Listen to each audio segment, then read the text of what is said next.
وا بڕیار بوو ئێوارەی ڕۆژی هەینی گربنەوەیەکی ناڕەزایی دژ بە هێرشەکەی زاخۆ لە هەولێر بەڕێوە بچێت، بەڵام دەستگا ئەمنیەکان بە بیانووی نەبوونی مۆڵەت ڕێگریان لە گربنەوەکە کرد. ئەمە لە کاتێکدایە لە تەواوی شارەکانی عێراق خۆپیشاندانی بەرفراوان لەبارەی ئەو ڕووداوەوە بەڕێوە چوو.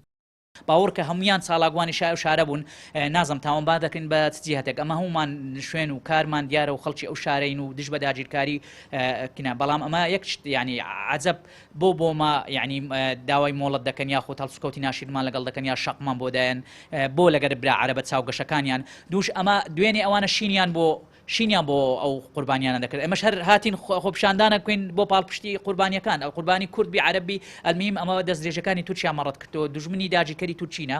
تورکیا لە ساڵی 92 خەڵک دەکوژی بە یعنی بە عەشوایی ئەوانە، یعنی ئەمە ئەو ناڕەزایەتیەمان هەم لە بۆ ئەوان گەشتیارم هەم لە بۆ کوردیش بوو هەم لە بۆ دەستدرێژ داواشمان لە پەرلەمانی عێراقش کرد بەڕاستی بڕیارێکی ئیلزامی دەرکە هیچ بنکە و بارەگایەکی سوپای تورکیا نەمێنێ لە بەعشیقا لە مووسڵ لە هەر شوێنێک نەمێنێ. بەڕاستی خۆ وڵاتی عێراقە. پەرلەمانتارێکی کوردستانیش لە گربنەوەکە ئامادە بوو دەڵێت لە نزیک پارچی شانەدەر هێزێکی زۆری ئەمنی بڵاوی پێکراو ڕێگریمان لێکرا پەیامی خۆمان بگەێنین و سەرکۆنەی هێرشەکان بکەین. بەداخەوە لە ماوەی 7 ساڵی ڕابردووە 138 هاوڵاتی هەرێمی کوردستان بۆتە قوربانی، بەڵام نەبوو بە قەزیە بۆ ڕایگشتی. نزیکەی 157 گوند چۆڵ بووە لە هەرێمی کوردستانە، نزیکەی 500 گوند لە چۆڵبوونان سەدان ڕەز و باخ لە ناوچوون. بەشێکی زۆری خاکی هەرێمی کوردستان کەوتووەتە دەست هێزەکانی تورکیا.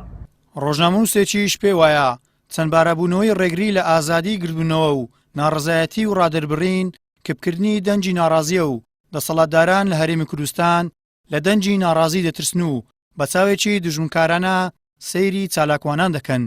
بەردەوام چاوەکان زیاتر لەسەر هەولێرە، بۆیە ئەوان نانەوێت کاریگەریەکان زیاتر لە هەولێر دەربکەوێ و ڕۆژانە خەڵک بێتە سەر شەقام بە ئازادانی ڕای خۆی دەرببڕێ. بۆیە ڕەنگە ترسەکە لە بەرەوە بێت، چونکە هەولێر سنگ و قورسایەکی تایبەتی هەیە، هەر جارێک بێتە سەر شەقام گۆڕانکاری ڕوودەدات.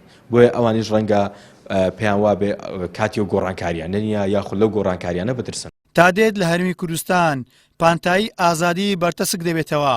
ئەمە لە کاتێکدایە حکوومەت و حزبی دەسەڵات لە هەولێر بەردەوام باسی ئازادی ڕادەربڕین و دابینکردنی کەشی ئازاد بۆ هاوڵاتیان دەکات، کەچی ئەوەی لە ئەرزی واقعدا دەبیندرێت تەواو پێچەوانەیە. گەیلان سابیر، کەناڵی ئاسمانی پەیام، هەولێر.